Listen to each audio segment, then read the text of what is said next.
Jacob partit de Beer-shéba et s'en alla à Charan. Il arriva dans un lieu où il passa la nuit, car le soleil était couché.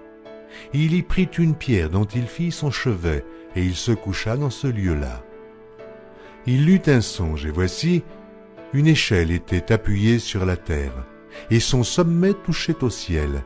Et voici, les anges de Dieu montaient et descendaient par cette échelle. Et voici, l'Éternel se tenait au-dessus d'elle, et il dit, « Je suis l'Éternel, le Dieu d'Abraham, ton père, et le Dieu d'Isaac. La terre sur laquelle tu es couché, je la donnerai à toi et à ta postérité. Ta postérité sera comme la poussière de la terre. Tu t'étendras à l'Occident et à l'Orient, au septentrion et au Midi, et toutes les familles de la terre seront bénies en toi et en ta postérité. Voici, je suis avec toi, je te garderai partout où tu iras.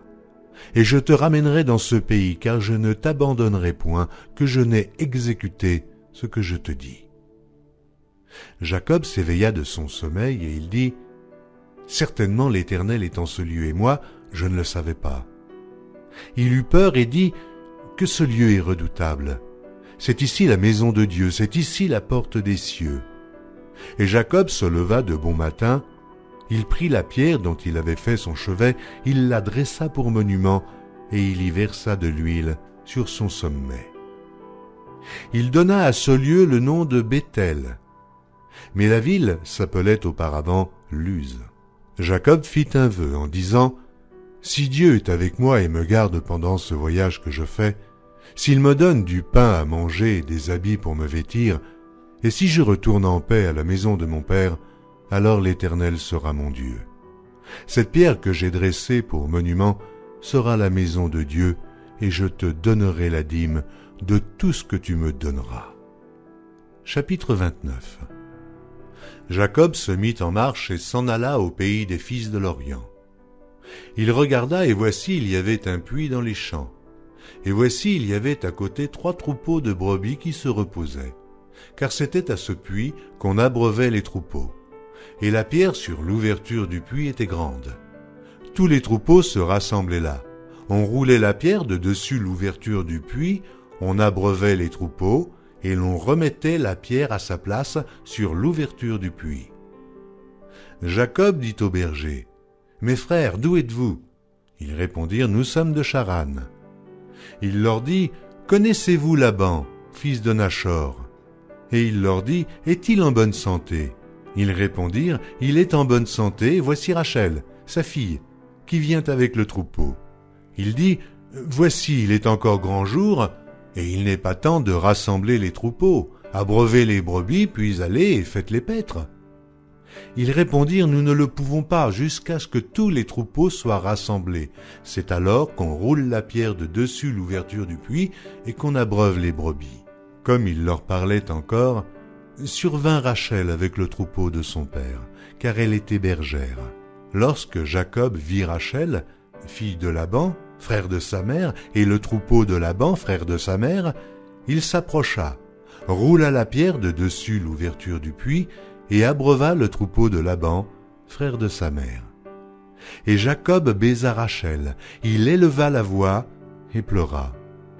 Jacob apprit à Rachel qu'il était parent de son père, qu'il était fils de Rebecca, et elle courut l'annoncer à son père. Dès que Laban eut entendu parler de Jacob, fils de sa sœur, il courut au-devant de lui, il l'embrassa et le baisa, et il le fit venir dans sa maison. Jacob raconta à Laban toutes ces choses. Et Laban lui dit, « Certainement, tu es mon os et ma chair. » Jacob demeura 1 mois chez Laban.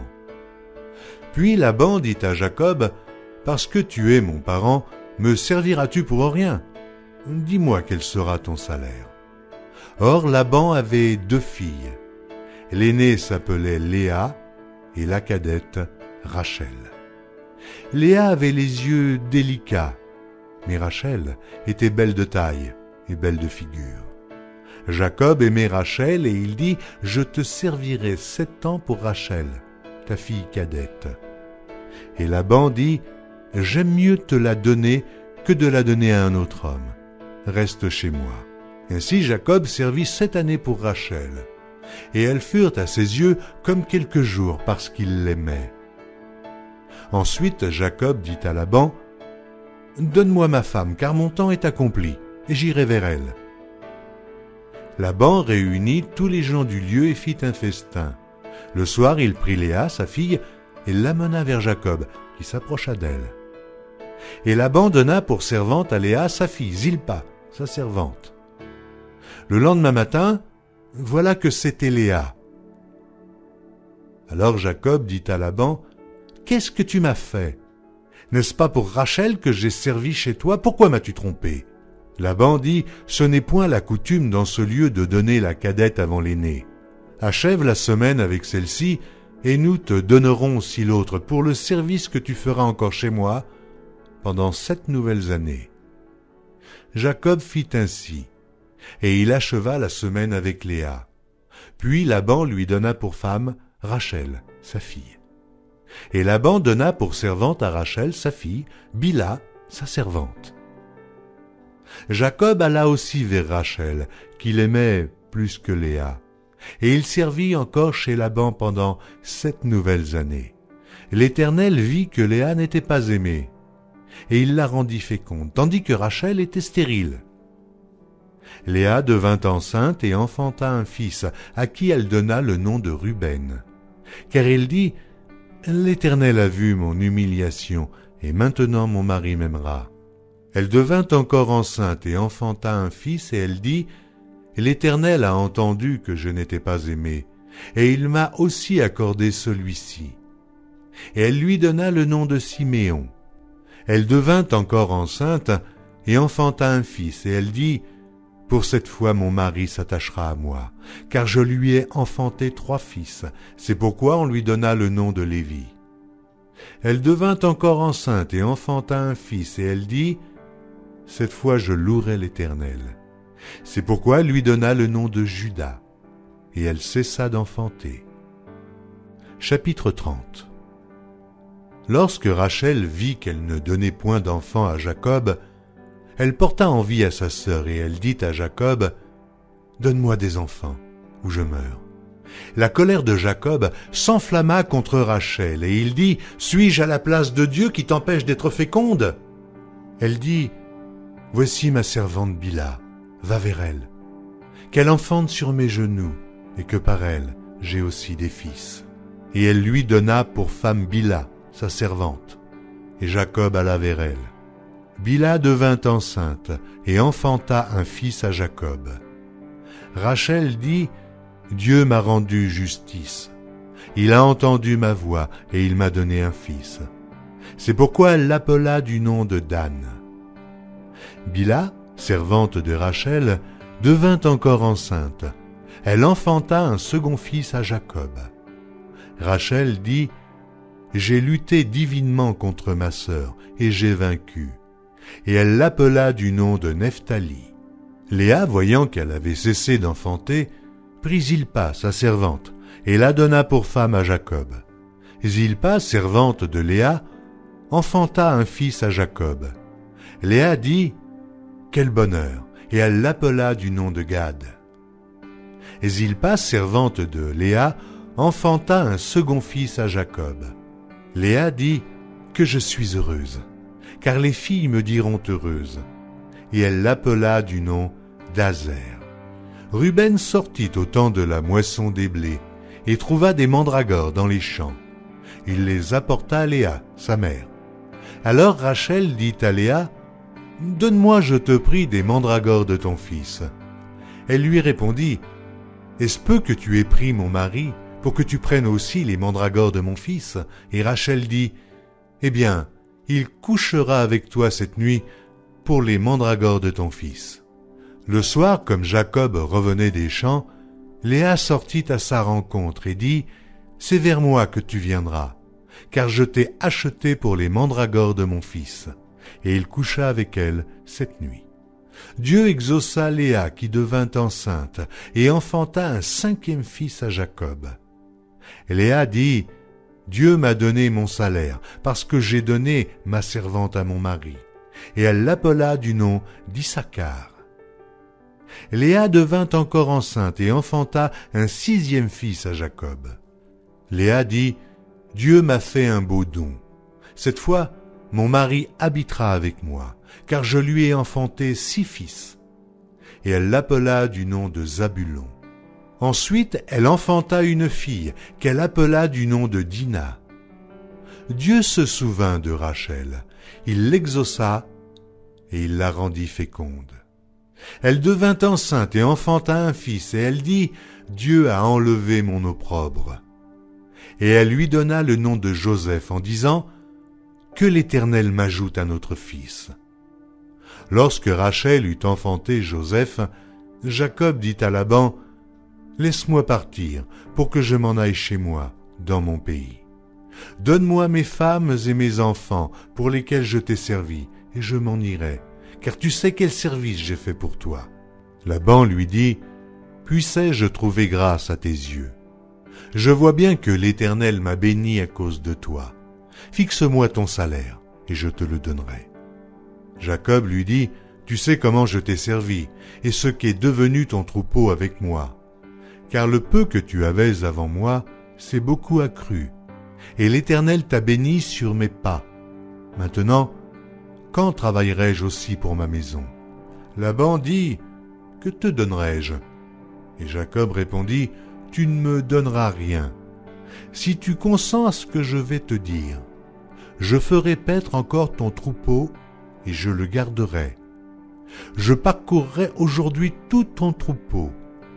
Mais à part parmi les brebis tout agneau tacheté et marqueté et tout agneau noir, et parmi les chèvres, tout ce qui est marqueté et tacheté sera mon salaire. Ma droiture répondra pour moi. Demain, quand tu viendras voir mon salaire, tout ce qui ne sera pas tacheté et marqueté parmi les chèvres et noir parmi les agneaux, ce sera de ma part un vol. » Et Laban dit, « Eh bien, qu'il en soit selon ta parole. » Ce même jour, il mit à part les boucs rayés et marquetés, toutes les chèvres tachetées et marquetées, toutes celles où il y avait du blanc, et tout ce qui était noir parmi les brebis, il les remit entre les mains de ses fils. Puis il mit l'espace de 3 journées de chemin entre lui et Jacob. Et Jacob fit paître le reste du troupeau de Laban. Jacob prit des branches vertes de peuplier, d'amandier et de platane.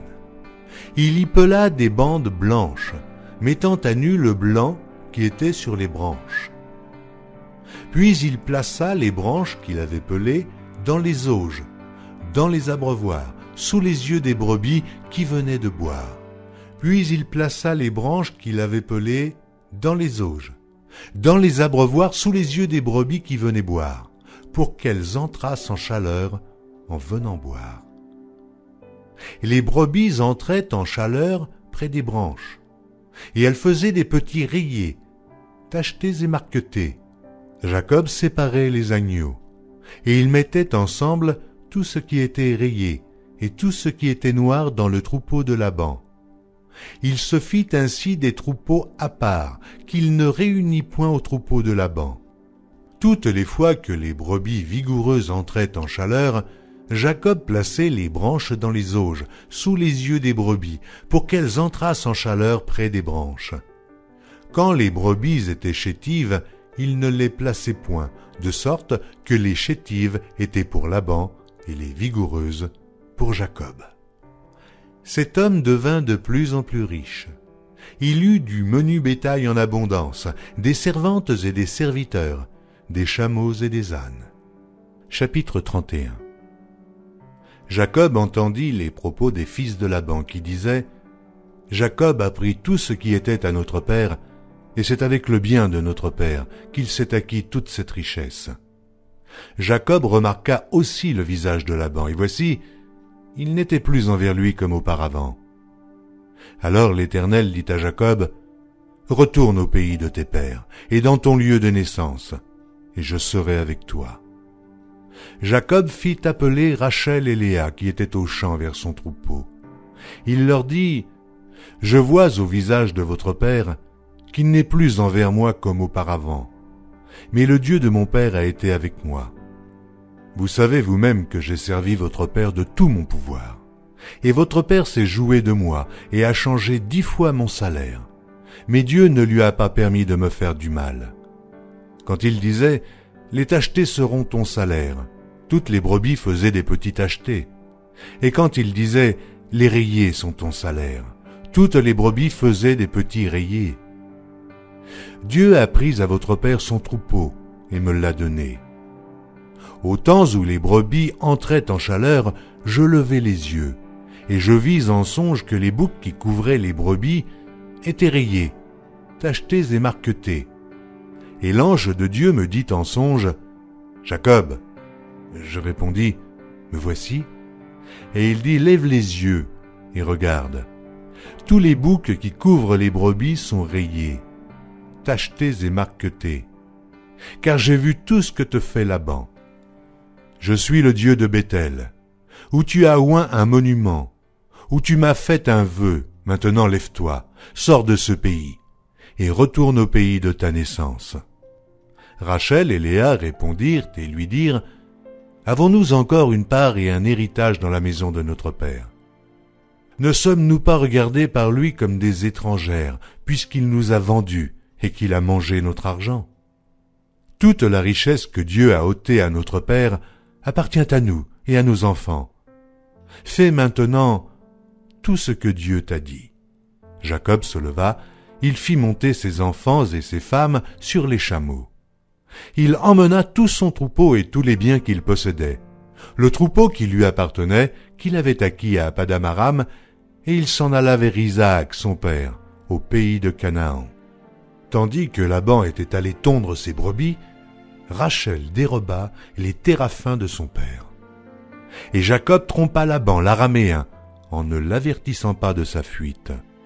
Il s'enfuit avec tout ce qui lui appartenait. Il se leva, traversa le fleuve et se dirigea vers la montagne de Galaad. Le 3e jour, on annonça à Laban que Jacob s'était enfui. Il prit avec lui ses frères, le poursuivit 7 journées de marche et l'atteignit à la montagne de Galaad. Mais Dieu apparut la nuit en songe à Laban l'araméen et lui dit, « Garde-toi de parler à Jacob, ni en bien, ni en mal. » Laban atteignit donc Jacob. Jacob avait dressé sa tente sur la montagne. Laban dressa aussi la sienne avec ses frères sur la montagne de Galaad. Alors Laban dit à Jacob, « Qu'as-tu fait? Pourquoi m'as-tu trompé et emmènes-tu mes filles comme des captives par l'épée? Pourquoi as-tu pris la fuite en cachette, m'as-tu trompé, et ne m'as-tu point averti? Je t'aurais laissé partir au milieu des réjouissances et des chants, au son du tambourin et de la harpe. Tu ne m'as pas permis d'embrasser mes fils et mes filles, c'est en insensé que tu as agi. Ma main est assez forte pour vous faire du mal.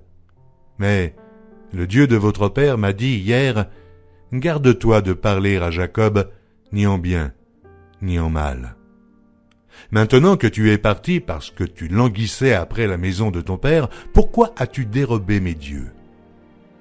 Jacob répondit et dit à Laban, « J'avais de la crainte à la pensée que tu m'enlèverais peut-être tes filles. Mais périsse celui auprès duquel tu trouveras tes dieux. En présence de nos frères, examine ce qui t'appartient chez moi et prends-le. » Jacob ne savait pas que Rachel les eût dérobés. Laban entra dans la tente de Jacob, dans la tente de Léa, dans la tente des 2 servantes, et il ne trouva rien. Il sortit de la tente de Léa et entra dans la tente de Rachel. Rachel avait pris les téraphins, les avait mis sous le bas du chameau et s'était assise dessus. Laban fouilla toute la tente et ne trouva rien. Elle dit à son père, « Que mon Seigneur ne se fâche point si je ne puis me lever devant toi, car j'ai ce qui est ordinaire aux femmes. » Il chercha et ne trouva point les téraphins. Jacob s'irrita et querella Laban. Il reprit la parole et lui dit, « Quel est mon crime? Quel est mon péché, que tu me poursuives avec tant d'ardeur? Quand tu as fouillé tous mes effets, qu'as-tu trouvé des effets de ta maison? Produis-le ici devant mes frères et tes frères, et qu'ils prononcent entre nous deux. Voilà 20 ans que j'ai passé chez toi. Tes brebis et tes chèvres n'ont point avorté, et je n'ai point mangé les béliers de ton troupeau. Je ne t'ai point rapporté de bêtes déchirées, j'en ai payé le dommage. Tu me redemandais ce qu'on me volait de jour, et ce qu'on me volait la nuit. La chaleur me dévorait pendant le jour, et le froid pendant la nuit, et le sommeil fuyait de mes yeux. Voilà 20 ans que j'ai passé dans ta maison. Je t'ai servi 14 ans pour tes 2 filles, et 6 ans pour ton troupeau, et tu as changé 10 fois mon salaire. Si je n'eusse pas eu pour moi le Dieu de mon père, le Dieu d'Abraham, celui qui craint Isaac, tu m'aurais maintenant renvoyé à vide. Dieu a vu ma souffrance et le travail de mes mains, et hier, il a prononcé son jugement. Laban répondit et dit à Jacob, « Ces filles sont mes filles, ces enfants sont mes enfants, ce troupeau est mon troupeau. Et tout ce que tu vois est à moi. Et que puis-je faire aujourd'hui pour mes filles, ou pour leurs enfants qu'elles ont mis au monde? Viens, faisons alliance, moi et toi, et que cela serve de témoignage entre moi et toi. » Jacob prit une pierre, et il l'adressa pour monument. Jacob dit à ses frères, « Ramassez des pierres. » Ils prirent des pierres et firent un monceau, et ils mangèrent là sur le monceau. Laban l'appela Jégar Saaduta, et Jacob l'appela Galed. Laban dit, « Que ce monceau serve aujourd'hui de témoignage entre moi et toi. » C'est pourquoi on lui a donné le nom de Galed. On l'appelle aussi Mitzpah, parce que Laban dit, « Que l'Éternel veille sur toi et sur moi, quand nous nous serons l'un et l'autre perdus de vue. Si tu maltraites mes filles, et si tu prends encore d'autres femmes, ce n'est pas un homme qui sera avec nous, prends-y garde. C'est Dieu qui sera témoin entre moi et toi. » Laban dit à Jacob, « Voici ce monceau, et voici ce monument que j'ai élevé entre moi et toi. Que ce monceau soit témoin, et que ce monument soit témoin, que je n'irai point vers toi au-delà de ce monceau, et que tu ne viendras point vers moi au-delà de ce monceau et de ce monument pour agir méchamment. Que le Dieu d'Abraham et de Nachor, que le Dieu de leur père soit juge entre nous. » Jacob jura par celui qui craignait Isaac. Jacob offrit un sacrifice sur la montagne, et il invita ses frères à manger. Ils mangèrent donc et passèrent la nuit sur la montagne. Laban se leva de bon matin, baisa ses fils et ses filles, et les bénit. Ensuite, il partit pour retourner dans sa demeure. Chapitre 32. Jacob poursuivit son chemin, et des anges de Dieu le rencontrèrent. En les voyant, Jacob dit, « C'est le camp de Dieu », et il donna à ce lieu le nom de Mahanaïm.